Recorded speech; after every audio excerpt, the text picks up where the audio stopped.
NTA वालों की तरफ से भी कुछ चीजें ऐसी आई हैं अभी, और वो एक्सपेक्टेड भी था। मतलब समझ लो कुछ कुछ एक्सपेक्टेड था कि कुछ तो चेंजेस होंगे ही, क्योंकि इस बार इतना नाटक हुआ नीट के एग्जाम्स को लेकर कि ये पेपर लीक हो गया या क्या क्या ड्रामे हुए, काफी उंगलियां उठाई गई, तो उन्होंने उनको कुछ तो करना ही था, है ना। और बस तो मुझे लगता है कि जो जो जो चेंजेस हुए हैं वो चेंजेस तुम्हें पता ही है अभी के लिए जो चेंज हुआ है, लेकिन कुछ और भी एक्सपेक्टेड है अभी। तो जो अभी के लिए चेंज हुआ है वो यही है कि जो वो इंटीजर टाइप 10 सवाल देते थे, उन 10 में से आपको 5 करने होते थे। यानी कुल मिला के 20 ऑब्जेक्टिव्स थे, वो तो करने ही थे, साथ में 10 में से 5 सवाल और, यानी टोटल मिला के 25 सवाल करने होते थे, जिसमें 10 में से 5 आपको चूज करने पड़ते थे इंटीजर टाइप।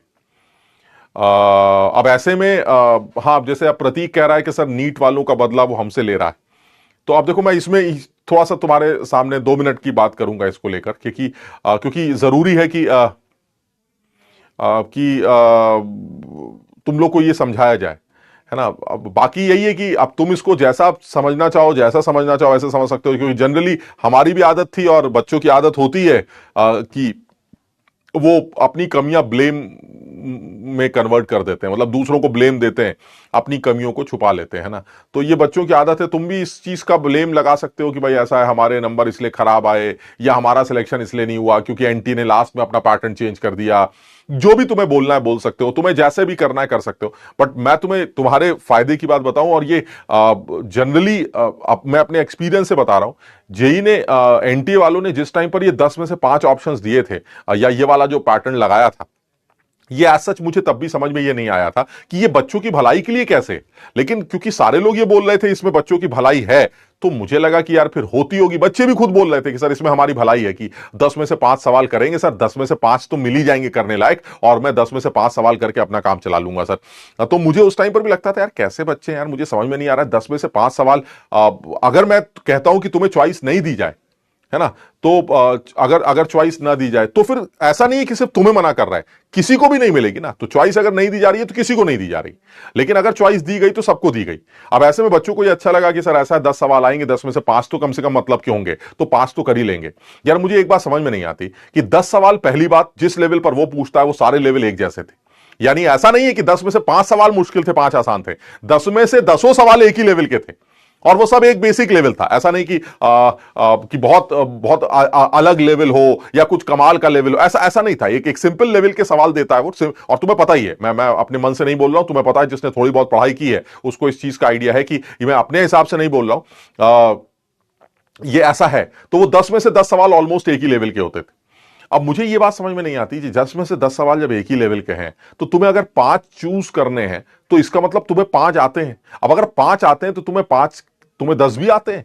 अगर सारे एक जैसे ही हैं तो इसका मतलब तुम 10 सवाल सही कर सकते थे, इसमें तो कोई गड़बड़ नहीं।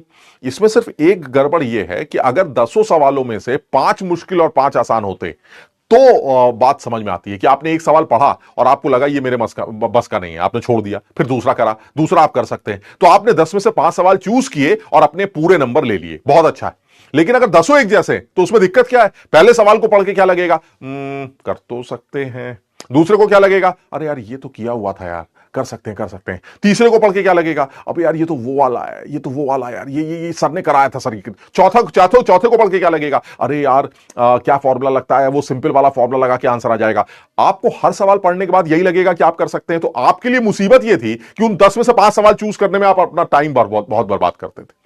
मुझे ये बात तब भी समझ में नहीं आती थी, मुझे अब भी समझ में नहीं आती कि यार जब 10 एक लेवल के सवाल है तो चूज क्या करने हैं? आते तो सारे आते, नहीं आता तो एक भी नहीं आता। और ये चीज चलता गया, कुछ पैटर्न चलता गया, बच्चों को ऐसा लगा उसका फायदा हो रहा है, जबकि अल्टीमेटली बच्चों से बात करने के बाद जब वो पेपर देके निकलते थे तो उनसे बात करने के बाद यही समझ में आता था सर 5 सवाल चूज करने में टाइम लगता है सर, बाकी तो आते तो ऑलमोस्ट एक जैसे ही है सर, आने होते तो आते, नहीं आने होते तो नहीं आते। सर इसका मतलब है तुम्हारा टाइम बचा रहा है वो। मेरे हिसाब से ये चेंज तुम्हारे लिए बेनिफिशियल है। उसका रीजन ये है कि तुम अब चूज नहीं करोगे, तुम 5 सवाल पढ़ोगे और 5 सवाल करोगे, बात खत्म। अब तुम्हें इस चीज का टाइम बर्बाद करने की जरूरत नहीं है कि मैं उन 10 में से कौन सा करूं। समझ लो बात को। आईआईटी एडवांस अगर चॉइस दे तो समझ में आता है यार। आईआईटी एडवांस की चॉइस में आपने पहला सवाल देखा, अरे यार ये तो बम, ये तो अजीब सा सवाल पूछा है, हमें तो समझ में नहीं आता, आप छोड़ सकते हैं। लेकिन मेंस के लेवल पर जब सारे सवाल एक जैसे हैं तो ऐसे में चॉइस देने का कोई खास फायदा नहीं था, वो सिर्फ आपका टाइम बर्बाद करने वाला था। जेई का आज भी एनटीए का कहना यही है कि कोविड की वजह से जो उस साल के बच्चे थे, है ना, समझ रहे हो, उस टाइम की जो खेती थी वो उनको आराम देने के लिए हमने 10 सवालों को दिया था ताकि उनको चॉइस मिल सके, जबकि एक्चुअली उन्होंने तब भी बच्चों को बेवकूफ बनाया था और वो अब भी बच्चों को बेवकूफ बना रहे हैं ये कह के कि अब हम चॉइस हटा रहे हैं। एक्चुअली जो तुम में से समझदार बच्चे हैं वो इस बात को समझें कि ये तुम्हारे लिए फायदेमंद है, तुम्हारे लिए नुकसान नहीं। पहली बात, दो वजह है। पहली बात, एक तो टाइम बच रहा है, अब चूज वूज नहीं करना है, लाइन से करते चले जा रहे हैं, जो आता है आता, नहीं आता नहीं आता, भाड़ में जाए, ठीक। दूसरी बात ये कि यार इस चीज को भी समझने की कोशिश करो कि जो बच्चे, ये जो चेंज है तो सबके साथ ही ना यार, तो बात खत्म हो गई। सर इसका मतलब है कि एक तो फायदा ये कि सर सबके साथ चेंज, ऐसा तो है नहीं कि मेरे साथ कुछ गड़बड़ कर रहा है, तो ये सबके साथ हो रहा है, ठीक है, इससे भी सारी चीजें नलीफाई होती। और दूसरा ये कि अब मुझे कम से कम चुनना उनना नहीं पड़ेगा, सर लाइन से करते जाऊंगा, जो आएगा कर लूंगा, जो नहीं आएगा छोड़ दूंगा, खेल खत्म हो जाएगा। तो इसको मेरे हिसाब से इस चेंज को पॉजिटिवली लेना चाहिए। और मैं इसलिए भी तुम्हें यह बात समझाने की कोशिश कर रहा हूं कि यह सिर्फ अभी के लिए नहीं है। एक मेरा तो अंदेशा यह है कि शायद 10-15 दिन में वो कुछ और भी बम फोड़ दे, है ना, ये तो शुरुआत है, हो सकता है 10-15 दिन बाद वो कुछ और नया चीज पैटर्न लेके आ जाए कि भैया देखो ऐसा है, इस बार ये 4 चैप्टर और इंक्लूड कर देंगे, जो हमने पहले कोविड वालों की मदद के लिए हटाए थे अब वो हम फिर से डाल देंगे। कोई भरोसा नहीं है यार, समझो बात को, कोई भरोसा थोड़ी ना कर सकता है, वो ये भी कर सकता है। तो अगर ऐसा कुछ हुआ तो आप उसके लिए भी तैयार रहिए, हम भी तैयार हैं, आप उसके लिए भी तैयार रहिए, आप समझ रहे बात को। तो इसलिए इस चीज को और जिसकी उम्मीद है कि जेई आगे 10-15 दिनों में पटाखे का सीजन है तो कुछ एक आध पटाखे और फोड़ दे, ये बिल्कुल पॉसिबल है, लेकिन आप उसके लिए तैयार रहें। तो हो सकता है कि सिलेबस को लेके कोई अपडेट आ जाए या फिर किसी चीज को लेके कोई अपडेट आ जाए, तो आप उसके लिए भी तैयार रहें। लेकिन यार जो भी कुछ होगा वो सबके लिए होगा। तो अब जो अपडेट है वो सिर्फ इतनी अपडेट है कि भाई साहब अब आपके पास 10 में से 5 करने का इंटीजर का ऑप्शन नहीं है, आपके पास 5 ही सवाल है, 5 ही करने हैं, मस्त रहिए, ऐश करिए।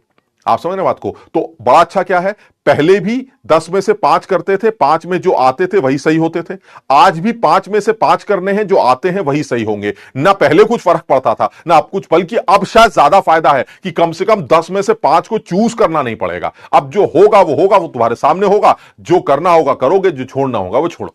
क्लियर है। हाँ, तुम सर्जिकल स्ट्राइक की तैयारी करो, तनु सही कह रहा है,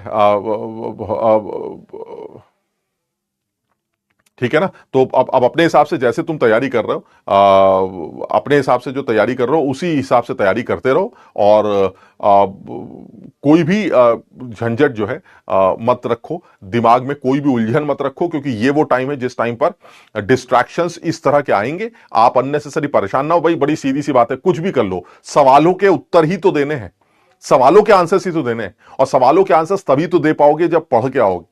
तो यानी सारा खेल तो एक ही चीज का है, आप पढ़ाई कर लीजिएगा, जो पैटर्न तुमको देना है देते रहना है यार, हमें आता होगा हम जवाब दे देंगे, नहीं आता होगा नहीं देंगे, बात खत्म हो गई। क्लियर है। तो कोशिश करिए सब लोग लगे रहें और इसमें बिल्कुल भी दिमाग ना लगाएं, और जैसे करते थे वैसे करें। आप इसमें बिल्कुल दिमाग ना लगाएं कि इसमें कुछ बवाल कुछ कमाल होने जा रहा है या कुछ नया हो गया, ऐसा कुछ नहीं।